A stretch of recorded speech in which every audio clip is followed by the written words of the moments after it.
Thursday, November 2nd. I used to be aware of every hour in every day, but now with soccer games and football games and school and cross-curricular projects, whole chunks of time fly by, and I'm amazed at what hour it is. Sometimes I'm amazed at what day it is. The last 4 weeks have been like that. They've gone by in a blur, and it's not just me. Each member of our family is now so busy that we don't even eat meals together anymore. But I'm not complaining. I guess none of us are. We are all doing exactly what we expected to do in Tangerine. We are all becoming big fish in this little pond. Dad is now firmly in command as the Director of Civil Engineering for Tangerine County. Old Charlie Burns didn't survive the avalanche of bad publicity, lawsuits, and criminal charges being hurled at him. He died of a heart attack in his lawyer's office. Dad didn't even go to his funeral. Mom is now the head of the Architectural Committee, a block captain for the Neighborhood Watch Patrol, and the person most likely to succeed Mr. Costello as president of the Homeowners Association. No surprises there. Mom knows what she wants for Lake Windsor Downs. What of the news in football? Eric Fisher's fortunes have changed. Big time. In 4 weeks, he has gone from local joke to local hero as the place kicker for the Lake Windsor High Seagulls. He is now always surrounded by kids who, I suppose, look up to him. I guess people see what they want to see. Eric kicked field goals of 12 and 25 yards in a 20-0 win over Crystal River. Then he made one from 37 yards to win the Gulf County game 10-7. The following week, he was on the front page of the Tangerine Times sports section for making kicks of 40 and 45 yards to beat Flagler 6-0. Yesterday, he missed from 50 yards, but hit from 30 and 38 in a 2014 win over Sewanee. Everyone in Tangerine County knows him now, or they think they do. And what about the other member of the family? The other athlete in the family? The Tangerine Middle School War Eagles have won 7 games in a row, and I have played in all 7 games. I even started 2 games as fullback after Chandra collided with Dolly in practice and wrenched Dolly's back. I played for all 90 minutes. In the other 5 games, I went in as a sub for either Victor or Maya in the second half. By then, we already had enough goals to beat most of our opponents, 10-0 over St. Anthony's, 8-0 over Heritage Baptist, 3-0 over De Leon, 4-0 over Seminole, 7-0 over Highland Park, 4-0 over Cortez, and 7-0 over Palmetto in a rematch on our home field. Those are the statistics of this soccer season. But I have to describe the feeling that this has given me. It's not enough to say that we have won 7 soccer games in a row. It's how we've done it that's so extraordinary. The War Eagles have set on a bloody rampage through the county. We have destroyed every enemy. We have laid waste to their fields and their fans. There is fear in their eyes when we come charging off our bus, whooping our war cry. They are beaten by their own fear before the game even begins. This is a feeling that I have never known before. Anyway, I've never known it from this side of the fear. Maybe I am just a sub, maybe I am just along for the ride, but this is the greatest thing that has ever happened to me. Sunday, November 4th. Back in October, when we all visited the Tangerine nursery, Lewis definitely said to me, "You should come again." I think he meant it. I know I meant it when I said I wanted to. But since that day, Teresa and Tino have held all of our project meetings in class. Anyway, I decided to take charge of the situation. I wanted to go back to the nursery, and so I did. Mom drove me through Tangerine on a sleepy Saturday morning. I had no problem remembering the way. Out through the groves, down the long driveway, past the house to the Quonset hut. She said, "Are you sure these people are expecting you?" "Yeah." "What kind of building is that?" "It's called a Quonset hut." "Is it safe?" "Mom, it's built by the Army. It'll withstand a direct hit by a 20-megaton bomb." "What goes on in there? Is that their office?" "It's more like Dr. Frankenstein's laboratory." "Please, Paul, give me a break. I'm worried about you out here." "Mom, it's a citrus tree nursery. The worst thing that could happen to me is I'd overdose on vitamin C." "Just don't touch anything rusty. You haven't had your booster shot." "Okay." "What time should I come back?" "I'll call you." "All right. Be careful." Mom pulled away. I walked up to the door of the Quonset hut and knocked. There was no answer. Then from behind me I heard, "Fisherman, what are you doing here?" It wasn't a friendly greeting. I turned and saw Tino and Louis coming out of the house with coils of thin black hose wrapped around their shoulders like bandolera ammo belts. Tino and I get along okay on the soccer team, as long as I know my place and stay within it. But he has little use for me away from the team, and he has no use for me at all in science class. I swallowed and said, "I wanted to find out more about the nursery. Louis said to come back sometime, so I did." "What, you don't have phones in Lake Windsor Downs?" Louis said, "It's all right, Tino. I invited him to come back, and he's come." He pointed to a pile of black hoses on the ground. "You can grab some of those and work with us." I wrapped a bandolera of hose around my shoulder and followed them. We walked around the Quonset hut, through the row of adult trees and out to the baby trees, the Golden Dawn tangerines. We laid out all of Louis's hose, then all of Tino's, then all of mine, up and down the rows of little trees. Then we went back again and loaded up from the pile.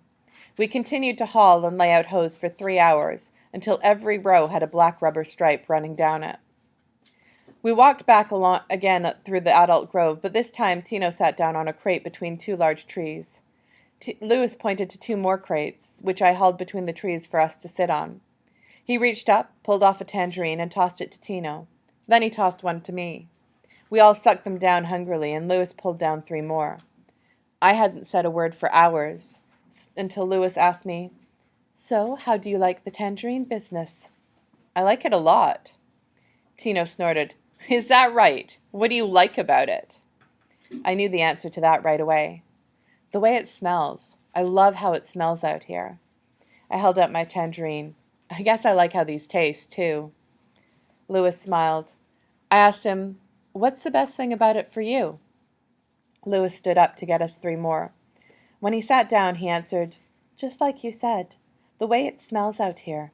That scent, it's like nothing else in the world." Louis looked at me intensely, but he spoke softly, almost musically, almost tearfully.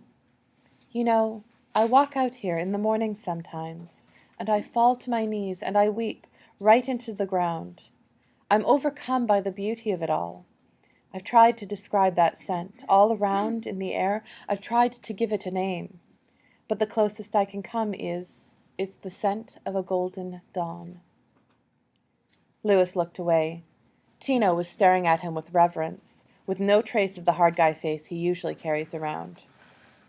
We rested for 5 more minutes and then went back to the baby trees.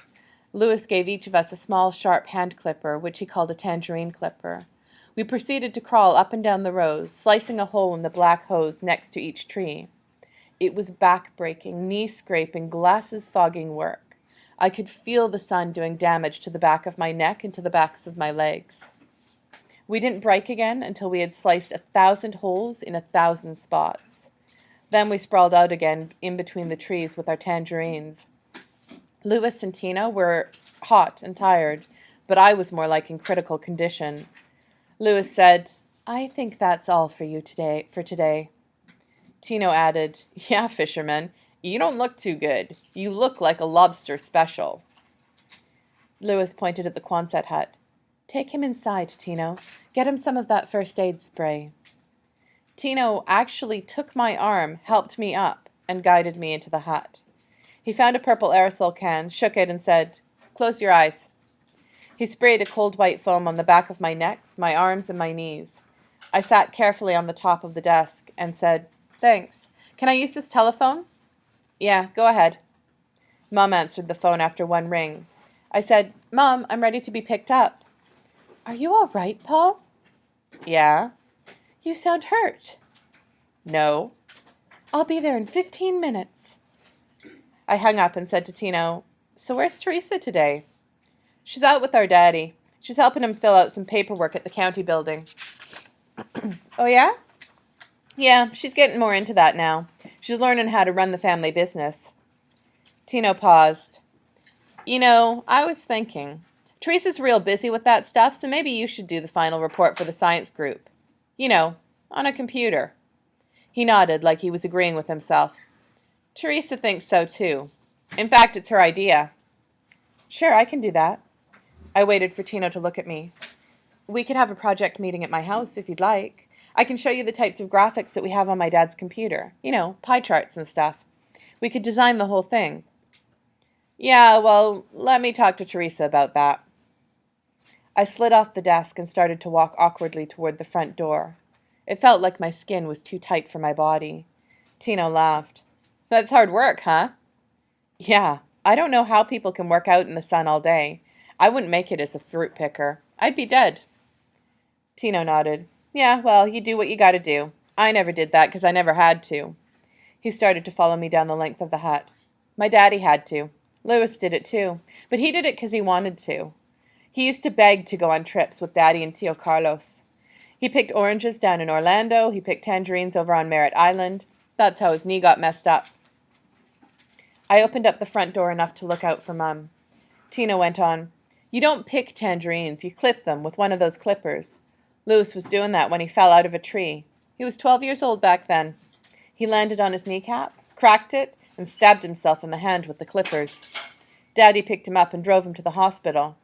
They bandaged his hand up, right? But Louis didn't say anything about his knee because it wasn't looking too bad, and he was afraid that our mama wouldn't let him go along to pick anymore.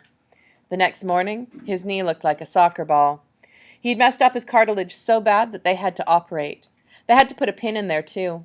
He couldn't walk at all for about 2 months. And he was right about Mama. Mama told him he could never go out picking again. Tio nodded slowly, remembering.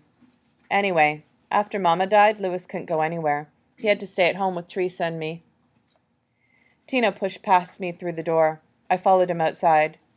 He said, It worked out okay for Louis, though. He became a genius at horticulture. There's nobody better in Florida.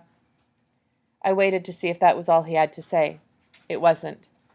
Louis played soccer, you know, at Tangerine Middle School. At the high school, too. No kiddin'. Yeah, he was good. We used to go watch him. What position did he play? Tino looked surprised at the question. What else could he play? He was the goalie. The goalie? Yeah, they had to put him in there because he was handicapped. I looked at Tino to see if he was mocking me. He wasn't. He was just making conversation. He was in the nicest mood I'd ever seen him in.